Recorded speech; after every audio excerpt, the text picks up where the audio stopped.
प्यारे भक्तों, आज शनिवार का दिन सप्ताह का सबसे अहम दिन माना जाता है, क्योंकि शनिवार का दिन कर्म फलदाता, कलयुग के न्याय देवता भगवान शनिदेव जी और प्रभु श्री राम के अनन्य भक्त हनुमान जी महाराज का दिन माना गया है। प्यारे भक्तों, जिस तरह से हम लोगों में अलग अलग काम बटे हुए हैं, उसी तरह से सभी देवी देवताओं के भी अलग अलग काम बटे हुए हैं। जैसे धन की देवी माता लक्ष्मी हैं, वहीं विघ्न और संकट को हरने वाले भगवान गणेश जी और हनुमान जी हैं। तो जगत का पालनहार करने वाले भगवान विष्णु जी हैं। तो सृष्टि के रचयिता भगवान ब्रह्मा जी हैं। विद्या और ज्ञान की देवी माता सरस्वती जी हैं। उसी तरह से मानव जैसे कर्म करता है, उसको वैसा ही फल प्रदान करने वाले शनिदेव जी हैं। प्यारे भक्तों, शनिदेव जी का कार्य ऐसा है कि अगर वह नाराज हो गए तो आपको कोई भी देवी देवता बचा नहीं सकता है। आप चारों तरफ से समस्याओं से घिर जाओगे। जहां हाथ डालोगे काम बनते बनते बिगड़ जाएगा। बिना किसी वजह के भाग दौड़ बनी रहेगी। बीमारी से पीड़ित रहोगे। मानव जीवन की यह दुर्दशा तभी होती है जब व्यक्ति के ऊपर शनिदेव जी नाराज होते हैं। इसीलिए शनिदेव जी को प्रसन्न रखना अति आवश्यक है। शनिदेव जी प्रसन्न रहेंगे तो आपके सभी कार्य सिद्ध होते जाएंगे। बीमारियां छूमंतर हो जाएंगी। धंधा व्यापार में प्रतिदिन वृद्धि होगी। आप जहां भी हाथ लगा दोगे वहां का लोहा भी सोना बन जाएगा। कहने का तात्पर्य यह है कि आपकी चारों तरफ यश कीर्ति फैलेगी। खूब मान सम्मान होगा। नौकरी या राजनीति में उच्च पद प्राप्त होगा। लेकिन यह सब तभी संभव होगा जब आपके ऊपर कलयुग के न्याय देवता, कर्म फलदाता भगवान शनिदेव जी प्रसन्न हों। प्यारे भक्तों, शनिदेव जी को प्रसन्न करना अत्यंत सरल है। बस आपको शनिवार के दिन शनिदेव जी के महामंत्र का 108 बार जाप या श्रवण करना है। अगर आप जाप करने में असमर्थ हैं तो अपने मोबाइल पर चलाकर इस महामंत्र को पूरा एक माला यानी 108 बार सुने। आपके दिन बदलने में देर नहीं लगेगी। आपको शनिदेव जी रंक से राजा बना देंगे। प्यारे भक्तों, आज हम आपको भगवान शनिदेव जी के जिस महामंत्र को बताने वाले हैं, वह महामंत्र भगवान शनिदेव जी का सबसे शक्तिशाली मंत्र माना जाता है। प्यारे भक्तों, आइए शनिदेव जी महाराज के इस महामंत्र को कम से कम 108 बार सुन लेते हैं। लेकिन उससे पहले सभी भक्तों से एक छोटा सा निवेदन है। वीडियो पसंद आए तो दिल से एक लाइक करिएगा और इसी तरह के कल्याणकारी वीडियो आगे भी देखने के लिए हमारे चैनल मंत्र की विद्या को सब्सक्राइब करके कमेंट में जय शनिदेव जी जरूर लिखें। प्यारे भक्तों, महामंत्र कुछ इस प्रकार है। ओम नीलांजन समाभासम रविपुत्रम यमाग्रजम छायामार्तंड शंभूतम तम नमामि शनैश्चरम। ओम नीलांजन समाभासम रविपुत्रम यमाग्रजम छायामार्तंड शंभूतम तम नमामि शनैश्चरम। ओम नीलांजन समाभासम रविपुत्रम यमाग्रजम छायामार्तंड शंभूतम तम नमामि शनैश्चरम। ओम नीलांजन समाभासम रविपुत्रम यमाग्रजम छायामार्तंड शंभूतम तम नमामि शनैश्चरम। ओम नीलांजन समाभासम रविपुत्रम यमाग्रजम छायामार्तंड शंभूतम तम नमामि शनैश्चरम। ओम नीलांजन समाभासम रविपुत्रम यमाग्रजम छायामार्तंड शंभूतम तं नमामि शनैश्चरम् ॐ नीलाञ्जनसमाभासं रविपुत्रं यमाग्रजं छायामार्तण्डशम्भूतं तं नमामि शनैश्चरम् ॐ नीलाञ्जनसमाभासं रविपुत्रं यमाग्रजं छायामार्तण्डशम्भूतं तं नमामि शनैश्चरम् ॐ नीलाञ्जनसमाभासं रविपुत्रं यमाग्रजं छायामार्तण्डशम्भूतं तं नमामि शनैश्चरम् ॐ नीलाञ्जनसमाभासं रविपुत्रं यमाग्रजं छायामार्तण्डशम्भूतं तं नमामि शनैश्चरम् ॐ नीलाञ्जनसमाभासं रविपुत्रं यमाग्रजं छायामार्तण्डशम्भूतं तं नमामि शनैश्चरम् ॐ नीलाञ्जनसमाभासं रविपुत्रं यमाग्रजं छायामार्तण्डशम्भूतं तं नमामि शनैश्चरम् ॐ नीलाञ्जनसमाभासं रविपुत्रं यमाग्रजं छायामार्तण्डशम्भूतं तं नमामि शनैश्चरम् ॐ नीलाञ्जनसमाभासं रविपुत्रं यमाग्रजं छायामार्तण्डशम्भूतं तं नमामि शनैश्चरम् ॐ नीलाञ्जनसमाभासं रविपुत्रं यमाग्रजं छायामार्तण्डशम्भूतं तं नमामि शनैश्चरम् ॐ नीलाञ्जनसमाभासं रविपुत्रं यमाग्रजं छायामार्तण्डशम्भूतं तं नमामि शनैश्चरम् ॐ नीलाञ्जनसमाभासं रविपुत्रं यमाग्रजं छायामार्तण्डशम्भूतं तं नमामि शनैश्चरम् ॐ नीलाञ्जनसमाभासं रविपुत्रं यमाग्रजं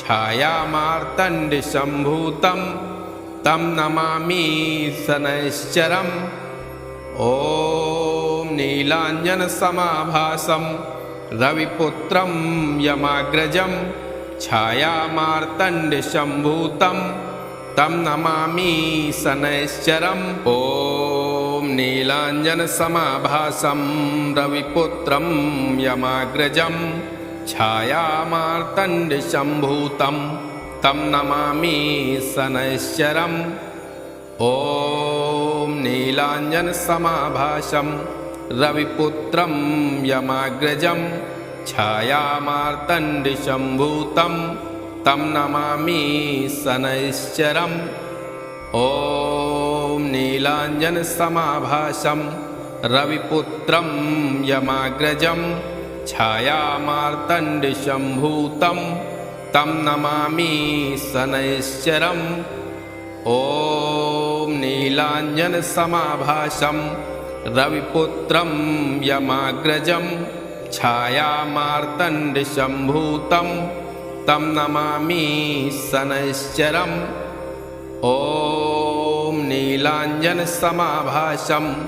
रविपुत्रं यमाग्रजं छायामार्तण्डशम्भूतं तं नमामि शनैश्चरम् ॐ नीलाञ्जनसमाभासं रविपुत्रं यमाग्रजं छायामार्तण्डशम्भूतं तं नमामि शनैश्चरम् ॐ नीलाञ्जनसमाभासं रविपुत्रं यमाग्रजं छायामार्तण्डशम्भूतं तं नमामि शनैश्चरम् ॐ नीलाञ्जनसमाभासं रविपुत्रं यमाग्रजं छायामार्तण्डसम्भूतं तं नमामि शनैश्चरम्। ॐ नीलाञ्जनसमाभासं रविपुत्रं यमाग्रजं छायामार्तण्डसम्भूतं तं नमामि शनैश्चरम्। ॐ नीलाञ्जनसमाभासं रविपुत्रं यमाग्रजं छायामार्तण्डसम्भूतं तं नमामि शनैश्चरम्। ॐ नीलाञ्जनसमाभासं रविपुत्रं यमाग्रजं छायामार्तण्डसम्भूतं तं नमामि शनैश्चरम्। ॐ नीलाञ्जनसमाभासं रविपुत्रं यमाग्रजं छायामार्तण्डसम्भूतं तं नमामि शनैश्चरम्। ॐ नीलाञ्जनसमाभासं रविपुत्रं यमाग्रजं छायामार्तण्डसम्भूतं तं नमामि शनैश्चरम्। ॐ नीलाञ्जनसमाभासं रविपुत्रं यमाग्रजं छायामार्तण्डसम्भूतं तं नमामि शनैश्चरम्। ॐ नीलाञ्जनसमाभासं रविपुत्रं यमाग्रजं छायामार्तण्डसम्भूतं तं नमामि शनैश्चरम्। ॐ नीलाञ्जनसमाभासं रविपुत्रं यमाग्रजं छायामार्तण्डसम्भूतं तं नमामि शनैश्चरम्। ॐ नीलाञ्जनसमाभासं रविपुत्रं यमाग्रजं छायामार्तण्डसम्भूतं तं नमामि शनैश्चरम्। ॐ नीलाञ्जनसमाभासं रविपुत्रं यमाग्रजं छायामार्तण्डसम्भूतं तं नमामि शनैश्चरम्। ॐ नीलाञ्जनसमाभासं रविपुत्रं यमाग्रजं छायामार्तण्डसम्भूतं तं नमामि शनैश्चरम्। ॐ नीलाञ्जनसमाभासं रविपुत्रं यमाग्रजं छायामार्तण्डसम्भूतं तं नमामि शनैश्चरम्। ॐ नीलाञ्जनसमाभासं रविपुत्रं यमाग्रजं छायामार्तण्डसम्भूतं तं नमामि शनैश्चरम्। ॐ नीलाञ्जनसमाभासं रविपुत्रं यमाग्रजं छायामार्तण्डसम्भूतं तं नमामि शनैश्चरम्। ॐ नीलाञ्जनसमाभासं रविपुत्रं यमाग्रजं छायामार्तण्डसम्भूतं तं नमामि शनैश्चरम्। ॐ नीलाञ्जनसमाभासं रविपुत्रं यमाग्रजं छायामार्तण्डसम्भूतं तं नमामि शनैश्चरम्। ॐ नीलाञ्जनसमाभासं रविपुत्रं यमाग्रजं छायामार्तण्डसम्भूतं तं नमामि शनैश्चरम्। ॐ नीलाञ्जनसमाभासं रविपुत्रं यमाग्रजं छायामार्तण्डसम्भूतं तं नमामि शनैश्चरम्। ॐ नीलाञ्जनसमाभासं रविपुत्रं यमाग्रजं छायामार्तण्डसम्भूतं तं नमामि शनैश्चरम्। ॐ नीलाञ्जनसमाभासं रविपुत्रं यमाग्रजं छायामार्तण्डसम्भूतं तं नमामि शनैश्चरम्। ॐ नीलाञ्जनसमाभासं रविपुत्रं यमाग्रजं छायामार्तण्डशम्भूतं तं नमामि शनैश्चरम्। ॐ नीलाञ्जनसमाभासं रविपुत्रं यमाग्रजं छायामार्तण्डशम्भूतं तं नमामि शनैश्चरम्। ॐ नीलाञ्जनसमाभासं रविपुत्रं यमाग्रजं छायामार्तण्डशम्भूतं तं नमामि शनैश्चरम्। ॐ नीलाञ्जनसमाभासं रविपुत्रं यमाग्रजं छायामार्तण्डशम्भूतं तं नमामि शनैश्चरम्। ॐ नीलाञ्जनसमाभासं रविपुत्रं यमाग्रजं छायामार्तण्डशम्भूतं तं नमामि शनैश्चरम्। ॐ नीलाञ्जनसमाभासं रविपुत्रं यमाग्रजं छायामार्तण्डशम्भूतं तं नमामि शनैश्चरम्। ॐ नीलाञ्जनसमाभासं रविपुत्रं यमाग्रजं छायामार्तण्डशम्भूतं तं नमामि शनैश्चरम्। ॐ नीलाञ्जनसमाभासं रविपुत्रं यमाग्रजं छायामार्तण्डशम्भूतं तं नमामि शनैश्चरम्। ॐ नीलाञ्जनसमाभासं रविपुत्रं यमाग्रजं छायामार्तण्डशम्भूतं तं नमामि शनैश्चरम्। ॐ नीलाञ्जनसमाभासं रविपुत्रं यमाग्रजं छायामार्तण्डशम्भूतं तं नमामि शनैश्चरम्। ॐ नीलाञ्जनसमाभासं रविपुत्रं यमाग्रजं छायामार्तण्डशम्भूतं तं नमामि शनैश्चरम्। ॐ नीलाञ्जनसमाभासं रविपुत्रं यमाग्रजं छायामार्तण्डशम्भूतं तं नमामि शनैश्चरम्। ॐ नीलाञ्जनसमाभासं रविपुत्रं यमाग्रजं छायामार्तण्डशम्भूतं तं नमामि शनैश्चरम्। ॐ नीलाञ्जनसमाभासं रविपुत्रं यमाग्रजं छायामार्तण्डशम्भूतं तं नमामि शनैश्चरम्। ॐ नीलाञ्जनसमाभासं रविपुत्रं यमाग्रजं छायामार्तण्डशम्भूतं तं नमामि शनैश्चरम्। ॐ नीलाञ्जनसमाभासं रविपुत्रं यमाग्रजं छायामार्तण्डशम्भूतं तं नमामि शनैश्चरम्।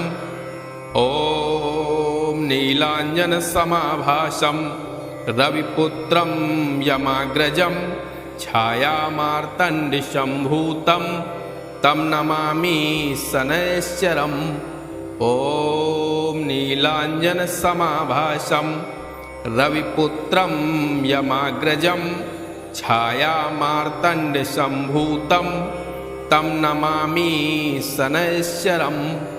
ॐ नीलाञ्जनसमाभासं रविपुत्रं यमाग्रजं छायामार्तण्डशम्भूतं तं नमामि शनैश्चरम्।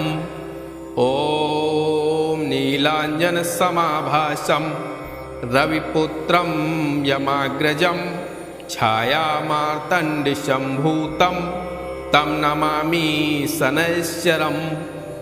ॐ नीलाञ्जनसमाभासं रविपुत्रं यमाग्रजं छायामार्तण्डशम्भूतं तं नमामि शनैश्चरम् ॐ नीलाञ्जनसमाभासं रविपुत्रं यमाग्रजं छायामार्तण्डसम्भूतं तं नमामि शनैश्चरम् ॐ नीलाञ्जनसमाभासं रविपुत्रं यमाग्रजं छायामार्तण्डसम्भूतं तं नमामि शनैश्चरम् ॐ नीलाञ्जनसमाभासं रविपुत्रं यमाग्रजं छायामार्तण्डसम्भूतं तं नमामि शनैश्चरम् ॐ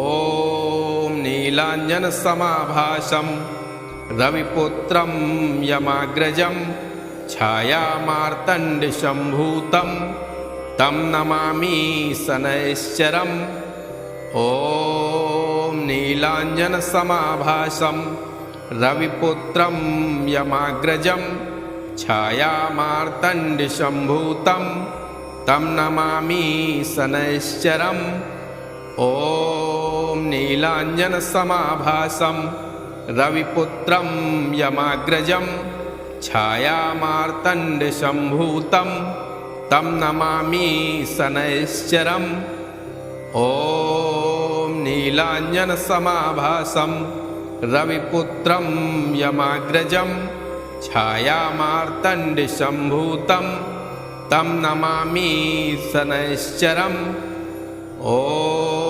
नीलाञ्जनसमाभासं रविपुत्रं यमाग्रजं छायामार्तण्डसम्भूतं तं नमामि शनैश्चरम् ॐ नीलाञ्जनसमाभासं रविपुत्रं यमाग्रजं छायामार्तण्डसम्भूतं तं नमामि शनैश्चरम् ॐ नीलाञ्जनसमाभासं रविपुत्रं यमाग्रजं छायामार्तण्डसम्भूतं तं नमामि शनैश्चरम् ॐ नीलाञ्जनसमाभासं रविपुत्रं यमाग्रजं छायामार्तण्डसम्भूतं तं नमामि शनैश्चरम् ॐ नीलाञ्जनसमाभासं रविपुत्रं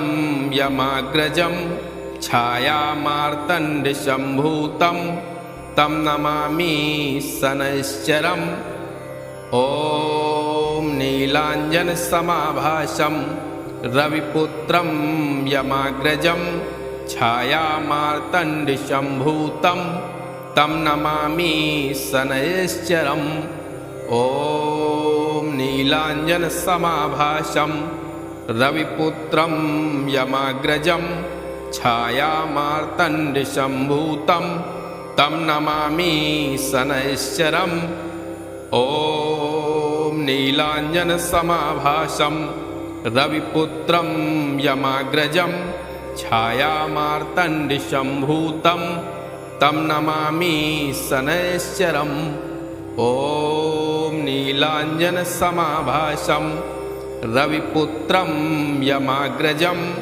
छायामार्तण्डसम्भूतं तं नमामि शनैश्चरम् ॐ नीलाञ्जनसमाभासं रविपुत्रं यमाग्रजं छायामार्तण्डसम्भूतं तं नमामि शनैश्चरम् ॐ नीलाञ्जनसमाभासं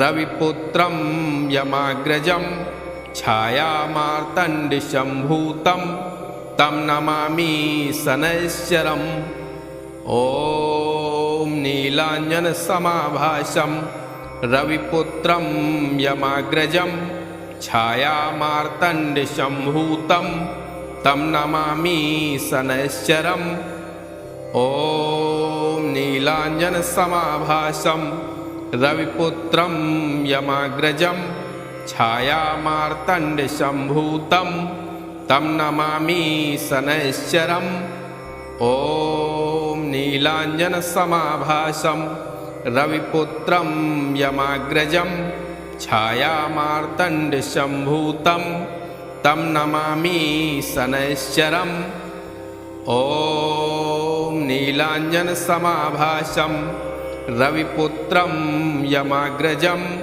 छायामार्तण्डसम्भूतं तं नमामि शनैश्चरम् ॐ नीलाञ्जनसमाभासं रविपुत्रं यमाग्रजं छायामार्तण्डसम्भूतं तं नमामि शनैश्चरम् ॐ नीलाञ्जनसमाभासं रविपुत्रं यमाग्रजं छायामार्तण्डसम्भूतं तं नमामि शनैश्चरम् ॐ नीलाञ्जनसमाभासं रविपुत्रं यमाग्रजं छायामार्तण्डसम्भूतं तं नमामि शनैश्चरम् ॐ नीलाञ्जनसमाभासं रविपुत्रं यमाग्रजं छायामार्तण्डसम्भूतं तं नमामि शनैश्चरम् ॐ नीलाञ्जनसमाभासं रविपुत्रं यमाग्रजं छायामार्तण्डसम्भूतं तं नमामि नीलाञ्जनसमाभासं रविपुत्रं यमाग्रजं छायामार्तण्डसम्भूतं तं नमामि शनैश्चरम् ॐ नीलाञ्जनसमाभासं रविपुत्रं यमाग्रजं छायामार्तण्डसम्भूतं तं नमामि शनैश्चरम् ॐ नीलाञ्जनसमाभासं रविपुत्रं यमाग्रजं छायामार्तण्डसम्भूतं तं नमामि शनैश्चरम् ॐ नीलाञ्जनसमाभासं रविपुत्रं यमाग्रजं छायामार्तण्डसम्भूतं तं नमामि शनैश्चरम् ॐ नीलाञ्जनसमाभासं रविपुत्रं यमाग्रजं छायामार्तण्डसम्भूतं तं नमामि शनैश्चरम् ॐ नीलाञ्जनसमाभासं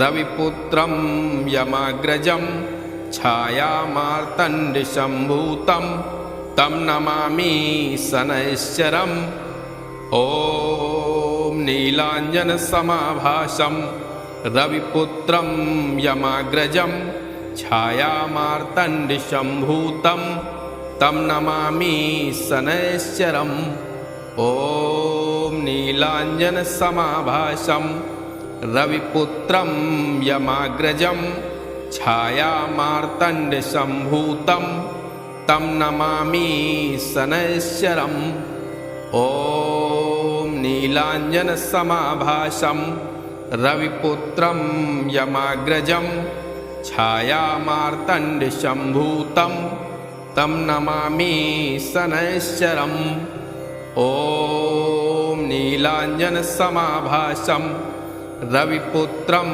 यमाग्रजं छायामार्तण्डसम्भूतं तं नमामि शनैश्चरम् ॐ नीलाञ्जनसमाभासं रविपुत्रं यमाग्रजं छायामार्तण्डसम्भूतं तं नमामि शनैश्चरम् ॐ नीलाञ्जनसमाभासं रविपुत्रं यमाग्रजं छायामार्तण्डसम्भूतं तं नमामि शनैश्चरम् ॐ नीलाञ्जनसमाभासं रविपुत्रं यमाग्रजं छायामार्तण्डसम्भूतं तं नमामि शनैश्चरम् ॐ नीलाञ्जनसमाभासं रविपुत्रं यमाग्रजं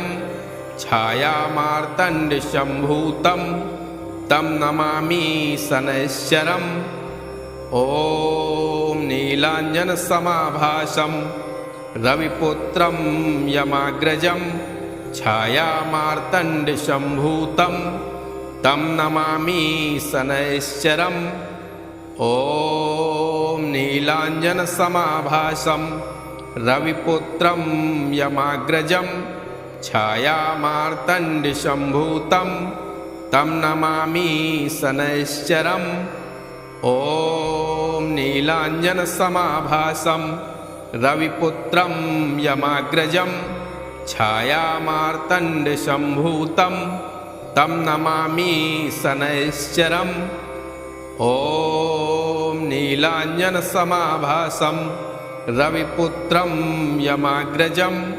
छायामार्तण्डशम्भूतं तं नमामि शनैश्चरम् ॐ नीलाञ्जनसमाभासं रविपुत्रं यमाग्रजं छायामार्तण्डशम्भूतं तं नमामि शनैश्चरम् ॐ नीलाञ्जनसमाभासं रविपुत्रं यमाग्रजं छायामार्तण्डशम्भूतं तं नमामि शनैश्चरम् ॐ नीलाञ्जनसमाभासं रविपुत्रं यमाग्रजं छायामार्तण्डशम्भूतं तं नमामि शनैश्चरम् ॐ नीलाञ्जनसमाभासं रविपुत्रं यमाग्रजं छायामार्तण्डशम्भूतं तं नमामि शनैश्चरम् ॐ नीलाञ्जनसमाभासं रविपुत्रं यमाग्रजं छायामार्तण्डशम्भूतं तं नमामि शनैश्चरम् ॐ नीलाञ्जनसमाभासं रविपुत्रं यमाग्रजं छायामार्तण्डशम्भूतं तं नमामि शनैश्चरम् ॐ नीलाञ्जनसमाभासं रविपुत्रं यमाग्रजं छायामार्तण्डशम्भूतं तं नमामि शनैश्चरम् ॐ नीलाञ्जनसमाभासं रविपुत्रं यमाग्रजं छायामार्तण्डशम्भूतं तं नमामि शनैश्चरम् ॐ नीलाञ्जनसमाभासं रविपुत्रं यमाग्रजं छायामार्तण्डशम्भूतं तं नमामि शनैश्चरम् ॐ नीलाञ्जनसमाभासं रविपुत्रं यमाग्रजं छायामार्तण्डशम्भूतं तं नमामि शनैश्चरम् ॐ नीलाञ्जनसमाभासं रविपुत्रं यमाग्रजं छायामार्तण्डशम्भूतं तं नमामि शनैश्चरम् ॐ नीलाञ्जनसमाभासं रविपुत्रं यमाग्रजं छायामार्तण्डशम्भूतं तं नमामि शनैश्चरम् ॐ नीलाञ्जनसमाभासं रविपुत्रं यमाग्रजं छायामार्तण्डशम्भूतं तं नमामि शनैश्चरम् ॐ नीलाञ्जनसमाभासं रविपुत्रं यमाग्रजं छायामार्तण्डशम्भूतं तं नमामि शनैश्चरम् ॐ नीलाञ्जनसमाभासं रविपुत्रं यमाग्रजं छायामार्तण्डशम्भूतं तं नमामि शनैश्चरम् ॐ नीलाञ्जनसमाभासं रविपुत्रं यमाग्रजं छायामार्तण्डशम्भूतं तं नमामि शनैश्चरम् ॐ नीलाञ्जनसमाभासं रविपुत्रं यमाग्रजं छायामार्तण्डशम्भूतं तं नमामि शनैश्चरम् ॐ नीलाञ्जनसमाभासं रविपुत्रं यमाग्रजं छायामार्तण्डसम्भूतं तं नमामि शनैश्चरम् ॐ नीलाञ्जनसमाभासं रविपुत्रं यमाग्रजं छायामार्तण्डसम्भूतं तं नमामि शनैश्चरम् ॐ नीलाञ्जनसमाभासं रविपुत्रं यमाग्रजं छायामार्तण्डसम्भूतं तं नमामि शनैश्चरम् ॐ नीलाञ्जनसमाभासं रविपुत्रं यमाग्रजं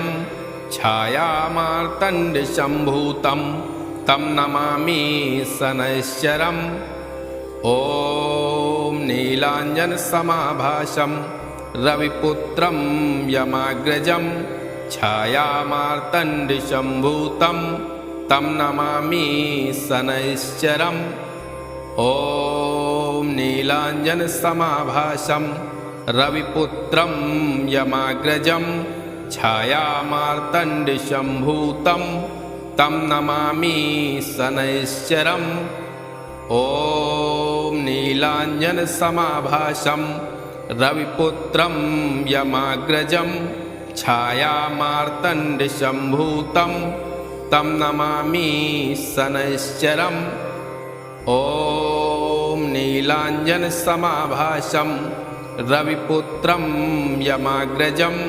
छायामार्तण्डसम्भूतं तं नमामि शनैश्चरम् ॐ नीलाञ्जनसमाभासं रविपुत्रं यमाग्रजं छायामार्तण्डसम्भूतं तं नमामि शनैश्चरम् ॐ नीलाञ्जनसमाभासं रविपुत्रं यमाग्रजं छायामार्तण्डसम्भूतं तं नमामि शनैश्चरम् ॐ नीलाञ्जनसमाभासं रविपुत्रं यमाग्रजं छायामार्तण्डसम्भूतं तं नमामि शनैश्चरम् ॐ नीलाञ्जनसमाभासं रविपुत्रं यमाग्रजं छायामार्तण्डसम्भूतं तं नमामि शनैश्चरम् ॐ नीलाञ्जनसमाभासं रविपुत्रं यमाग्रजं छायामार्तण्डसम्भूतं तं नमामि शनैश्चरम् ॐ नीलाञ्जनसमाभासं रविपुत्रं यमाग्रजं छायामार्तण्डसम्भूतं तं नमामि शनैश्चरम् ॐ नीलाञ्जनसमाभासं रविपुत्रं यमाग्रजं छायामार्तण्डसम्भूतं तं नमामि शनैश्चरम् ॐ नीलाञ्जनसमाभासं रविपुत्रं यमाग्रजं छायामार्तण्डसम्भूतं तं नमामि शनैश्चरम् ॐ नीलाञ्जनसमाभासं रविपुत्रं यमाग्रजं छायामार्तण्डसम्भूतं तं नमामि शनैश्चरम् ॐ नीलाञ्जनसमाभासं रविपुत्रं यमाग्रजं छायामार्तण्डसम्भूतं तं नमामि शनैश्चरम् ॐ नीलाञ्जनसमाभासं रविपुत्रं यमाग्रजं छायामार्तण्डसम्भूतं तं नमामि शनैश्चरम् ॐ नीलाञ्जनसमाभासं रविपुत्रं यमाग्रजं छायामार्तण्डसम्भूतं तं नमामि शनैश्चरम् ॐ नीलाञ्जनसमाभासं रविपुत्रं यमाग्रजं छायामार्तण्डसम्भूतं तं नमामि शनैश्चरम् ॐ नीलाञ्जनसमाभासं रविपुत्रं यमाग्रजं छायामार्तण्डशम्भूतं तं नमामि शनैश्चरम्। ॐ नीलाञ्जनसमाभासं रविपुत्रं यमाग्रजं छायामार्तण्डशम्भूतं तं नमामि शनैश्चरम्। ॐ नीलाञ्जनसमाभासं रविपुत्रं यमाग्रजं छायामार्तण्डशम्भूतं तं नमामि शनैश्चरम्। ॐ नीलाञ्जनसमाभासं रविपुत्रं यमाग्रजं छायामार्तण्डशम्भूतं तं नमामि शनैश्चरम्। ॐ नीलाञ्जनसमाभासं रविपुत्रं यमाग्रजं छायामार्तण्डशम्भूतं तं नमामि शनैश्चरम्। ॐ नीलाञ्जनसमाभासं रविपुत्रं यमाग्रजं छायामार्तण्डशम्भूतं तं नमामि शनैश्चरम्। ॐ नीलाञ्जनसमाभासं रविपुत्रं यमाग्रजं छायामार्तण्डशम्भूतं तं नमामि शनैश्चरम्। ॐ नीलाञ्जनसमाभासं रविपुत्रं यमाग्रजं छायामार्तण्डशम्भूतं तं नमामि शनैश्चरम्। ॐ नीलाञ्जनसमाभासं रविपुत्रं यमाग्रजं छायामार्तण्डशम्भूतं तं नमामि शनैश्चरम्। ॐ नीलाञ्जनसमाभासं रविपुत्रं यमाग्रजं छायामार्तण्डशम्भूतं तं नमामि शनैश्चरम्। ॐ नीलाञ्जनसमाभासं रविपुत्रं यमाग्रजं छायामार्तण्डशम्भूतं तं नमामि शनैश्चरम्। ॐ नीलाञ्जनसमाभासं रविपुत्रं यमाग्रजं छायामार्तण्डशम्भूतं तं नमामि शनैश्चरम्। ॐ नीलाञ्जनसमाभासं रविपुत्रं यमाग्रजं छायामार्तण्डशम्भूतं तं नमामि शनैश्चरम्। ॐ नीलाञ्जनसमाभासं रविपुत्रं यमाग्रजं छायामार्तण्डशम्भूतं तं नमामि शनैश्चरम्। ॐ नीलाञ्जनसमाभासं रविपुत्रं यमाग्रजं छायामार्तण्डशम्भूतं तं नमामि शनैश्चरम्। ॐ नीलाञ्जनसमाभासं रविपुत्रं यमाग्रजं छायामार्तण्डशम्भूतं तं नमामि शनैश्चरम्।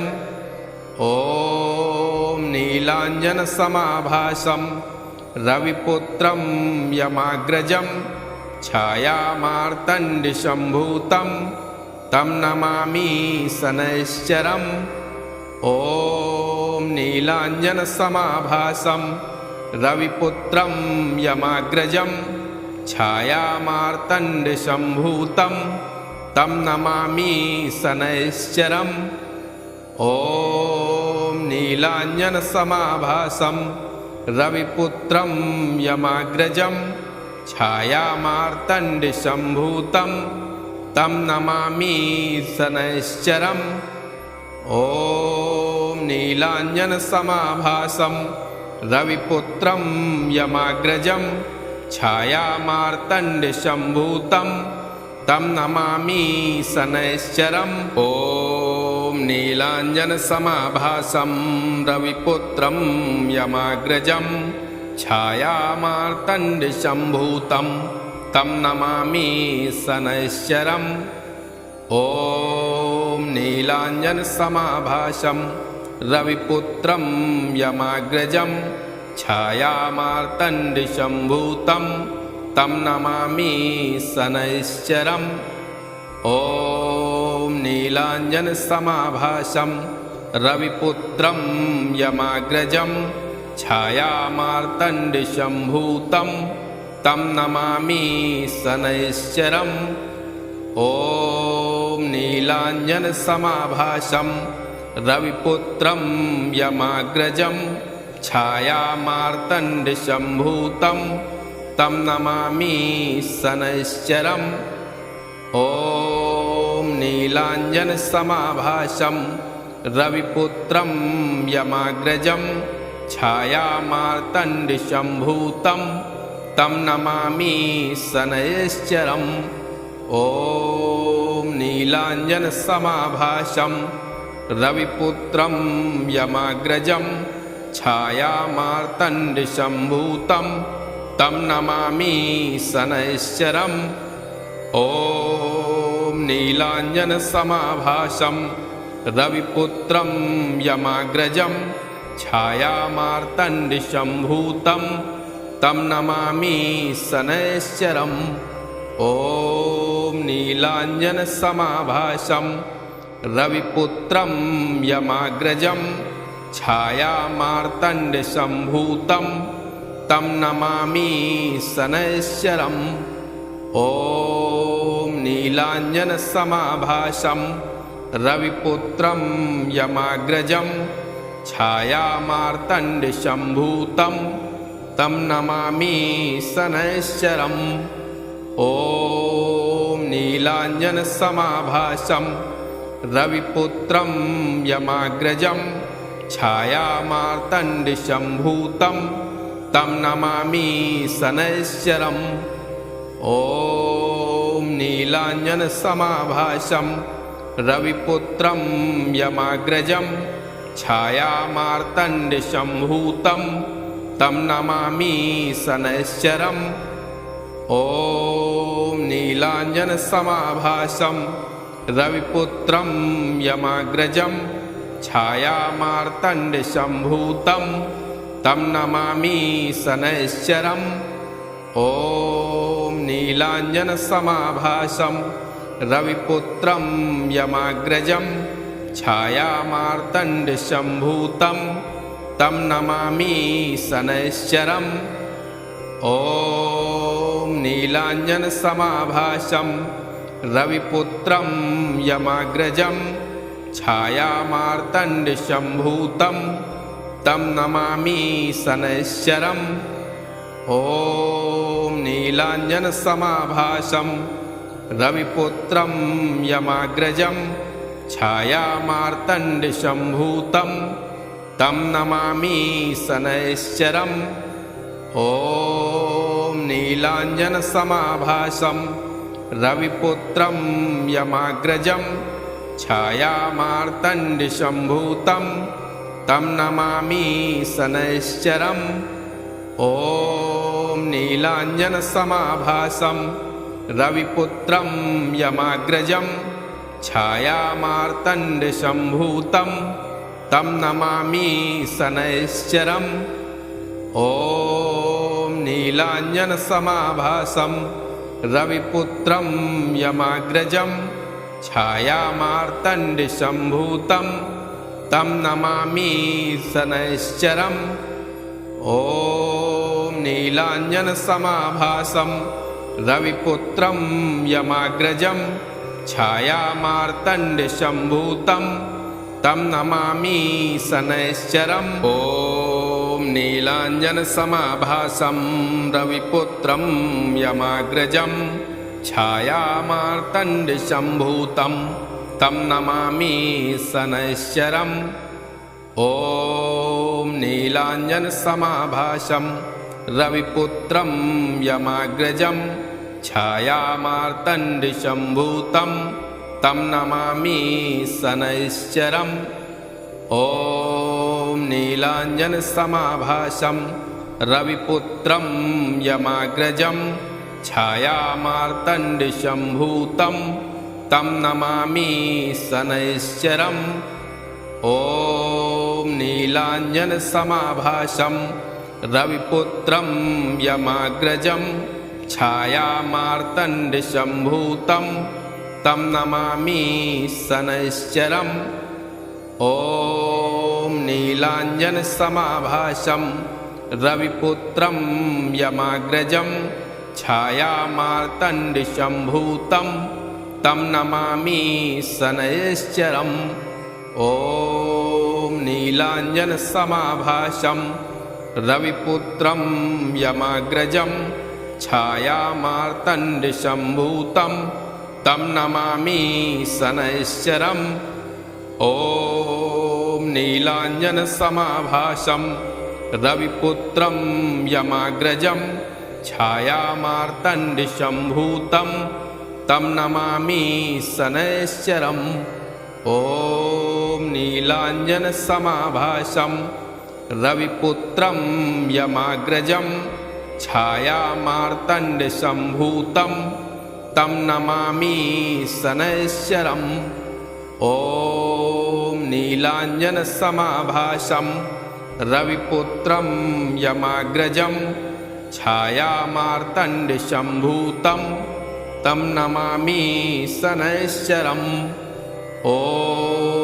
नीलाञ्जनसमाभासं रविपुत्रं यमाग्रजं छायामार्तण्डसम्भूतं तं नमामि शनैश्चरम् ॐ नीलाञ्जनसमाभासं रविपुत्रं यमाग्रजं छायामार्तण्डसम्भूतं तं नमामि शनैश्चरम् ॐ नीलाञ्जनसमाभासं रविपुत्रं यमाग्रजं छायामार्तण्डसम्भूतं तं नमामि शनैश्चरम् ॐ नीलाञ्जनसमाभासं रविपुत्रं यमाग्रजं छायामार्तण्डसम्भूतं तं नमामि शनैश्चरम् ॐ नीलाञ्जनसमाभासं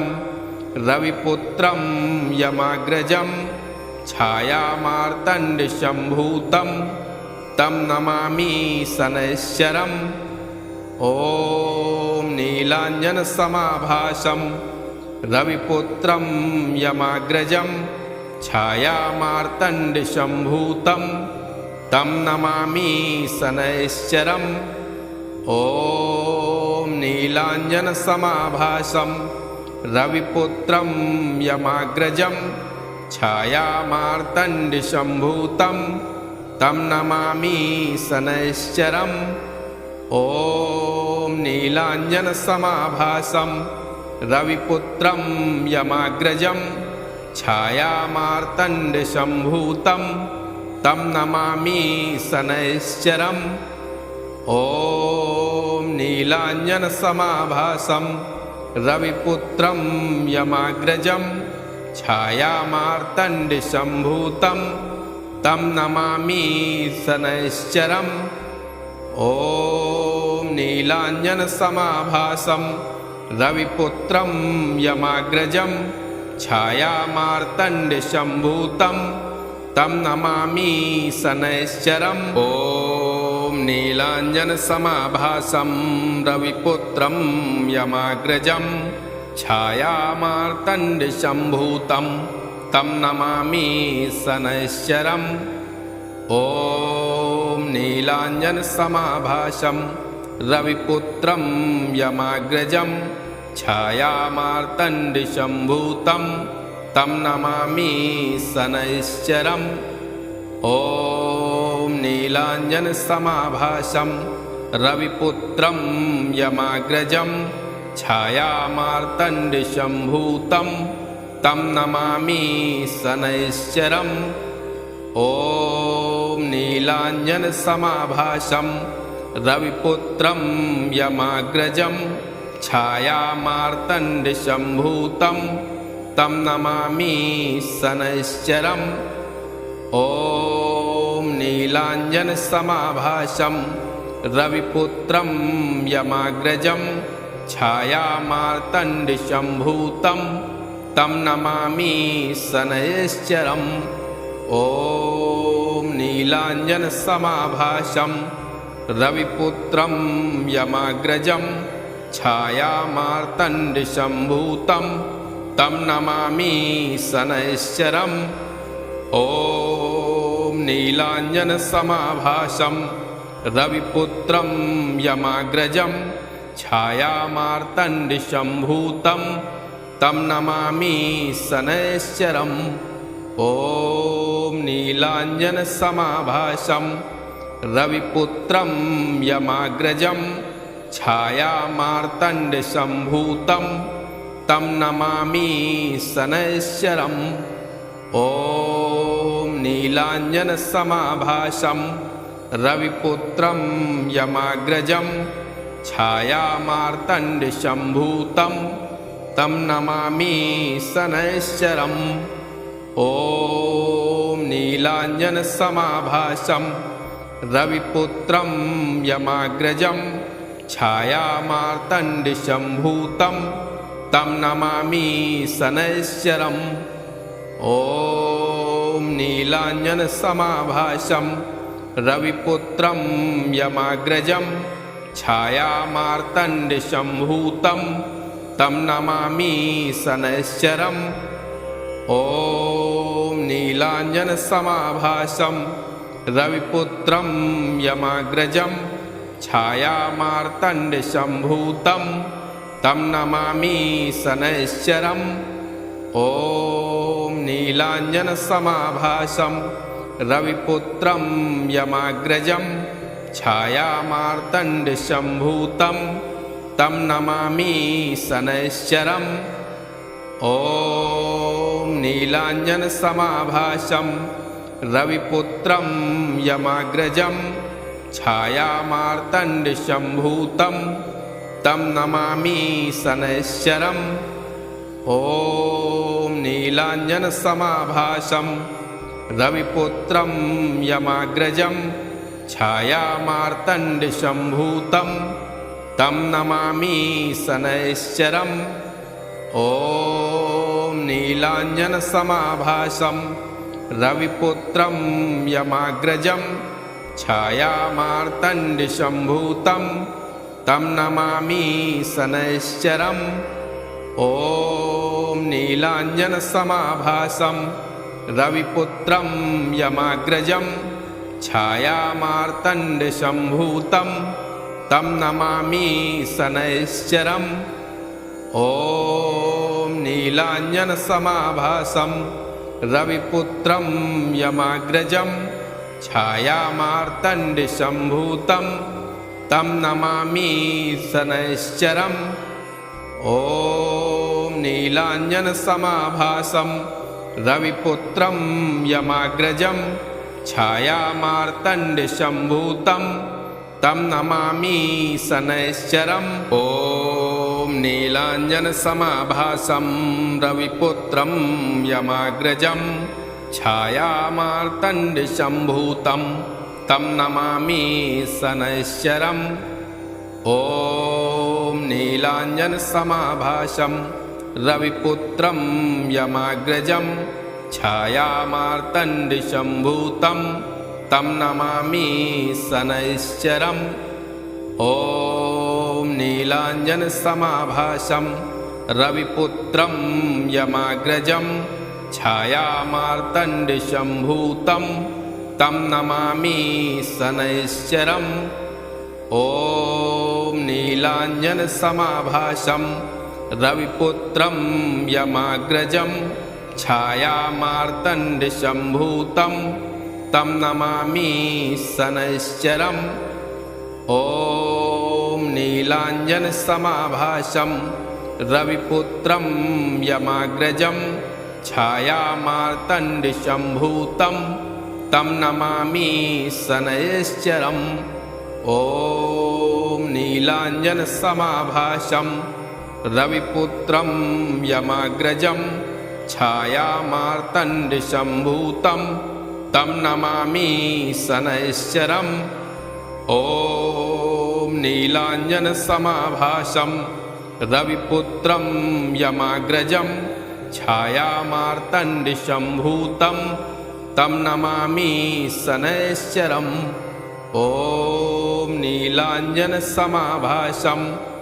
रविपुत्रं यमाग्रजं छायामार्तण्डशम्भूतं तं नमामि शनैश्चरम् ॐ नीलाञ्जनसमाभासं रविपुत्रं यमाग्रजं छायामार्तण्डशम्भूतं तं नमामि शनैश्चरम् ॐ नीलाञ्जनसमाभासं रविपुत्रं यमाग्रजं छायामार्तण्डशम्भूतं तं नमामि शनैश्चरम् ॐ नीलाञ्जनसमाभासं रविपुत्रं यमाग्रजं छायामार्तण्डशम्भूतं तं नमामि शनैश्चरम् ॐ नीलाञ्जनसमाभासं रविपुत्रं यमाग्रजं छायामार्तण्डशम्भूतं तं नमामि शनैश्चरम् ॐ नीलाञ्जनसमाभासं रविपुत्रं यमाग्रजं छायामार्तण्डशम्भूतं तं नमामि शनैश्चरम् ॐ नीलाञ्जनसमाभासं रविपुत्रं यमाग्रजं छायामार्तण्डशम्भूतं तं नमामि शनैश्चरम् ॐ नीलाञ्जनसमाभासं रविपुत्रं यमाग्रजं छायामार्तण्डशम्भूतं तं नमामि शनैश्चरम् ॐ नीलाञ्जनसमाभासं रविपुत्रं यमाग्रजं छायामार्तण्डशम्भूतं तं नमामि शनैश्चरम् ॐ नीलाञ्जनसमाभासं रविपुत्रं यमाग्रजं छायामार्तण्डशम्भूतं तं नमामि शनैश्चरम् ॐ नीलाञ्जनसमाभासं रविपुत्रं यमाग्रजं छायामार्तण्डशम्भूतं तं नमामि शनैश्चरम् ॐ नीलाञ्जनसमाभासं रविपुत्रं यमाग्रजं छायामार्तण्डशम्भूतं तं नमामि शनैश्चरम्